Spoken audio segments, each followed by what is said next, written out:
Hi guys, I'm Joe. This is the Horrible Business Owner channel. I'm going to apologize. I missed you last week. We were getting the shop opened up for the season and it just didn't work out. So today we're going to talk about kind of what I have looking into 2024 and where I think it's going.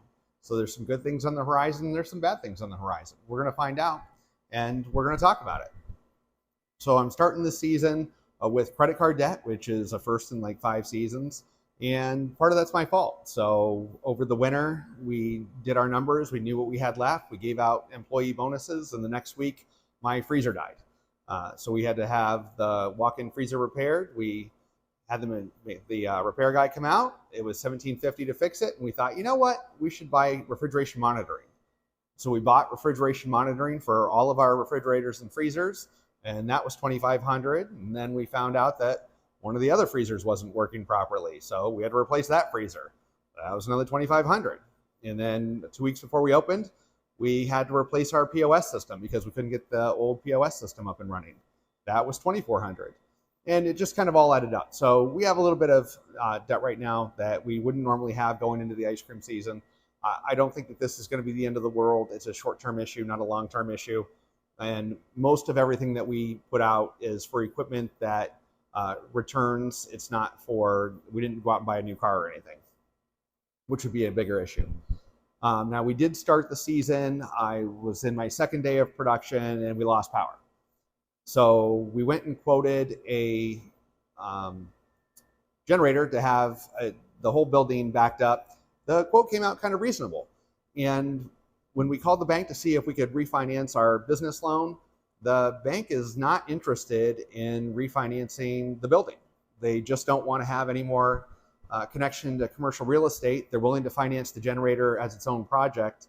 I really don't want to have two different loans out there that are both substantial. So I'd like to get it all into one. I did talk to another bank and they're willing to refinance the building. So that's not the end of the world. It does concern me a little bit that the bank that I've been using for years is not trying to do anything in the commercial space as far as property is concerned. I think for the economy, that could turn out to be a big deal. The bank that I talked to that is willing to loan me money, they've got really decent terms for what the interest rates are right now. And the only issue is that they're all variable. So I could get a 1 month variable interest rate, or I can get a variable interest rate that transfers every 2 years or every 5 years. So I just got to determine how long I want to hold it. I don't think that the Fed should lower interest rates, but I think they're going to. So if I want to play that bet, I have to take the 1 month, because if the Fed rate goes down, then that loan would also go down. Where if I sign a 2-year mortgage before it redoes, then I wouldn't have any benefit until that 2 years was up. So if the rate goes down, however, if the rate goes up, that 2 years would be locked in for that period of time. So that's something to consider. One of the big considerations that I'm worried about this year is this is shaping to look a lot like 2022. So we got our cream prices from our distributor last year. That's our main ingredient, and the cost is up 25%, which is just a huge jump. We tried to work with another distributor to get it at a cheaper rate. And when we tried to get the first order in for the rate that we talked about, that distributor said, we really can't handle it. We can't get you into a truck route where we can get this out of our cooler fast enough. The only way we can help you is if you want to drive out here to pick it up. And I don't have a refrigeration truck to go drive an hour and a half to pick up cream to drive an hour and a half back. So that's not an option. So we are dealing with a substantial increase of cost of goods.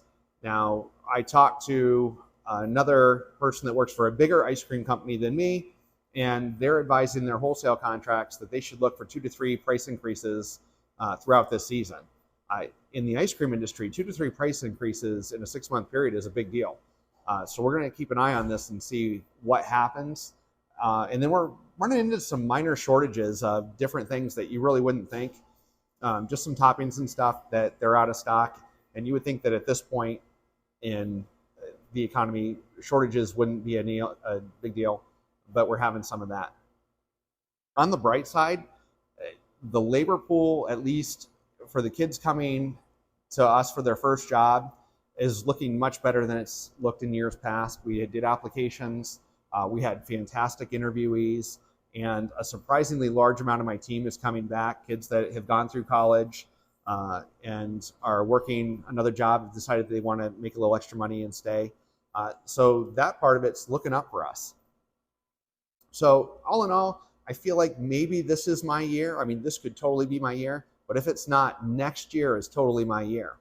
So, but in true horrible business owner fashion, I did something I probably shouldn't have done, and I'm going to tell you about it. So I've been looking for a whipped cream machine for about 3.5 years. And one of the issues that I've had is that they're like stupid expensive. So a new whipped cream machine can run between $7,000 and $14,000. That's a lot of whipped cream, probably more than I'm going to do. So we've just had whipped cream shooters, and last year, the girls that were working, I went to dinner, I came back and found out that we hadn't had whipped cream for an hour because they couldn't twist the cartridge onto the shooter, and they just told everybody we don't have whipped cream. So I really want to avoid that ever happening again. And a whipped cream shooter or a whipped cream machine that's about 2 years old came up on the market, and I think it was a good price. So I bought a whipped cream machine. Now I've got debt. I just told you I bought new freezers, new refrigeration monitoring, new POS, the whole thing. I've got a credit card debt that I haven't had before, and I went out and I bought a whipped cream machine. Okay, that was a want. That was not a need. But I think it's going to be a good season, and we're going to see how this all works out. I'm going to let you know if that whipped cream machine was worth the money or not. I hope you all have a prosperous week. We'll talk to you next time.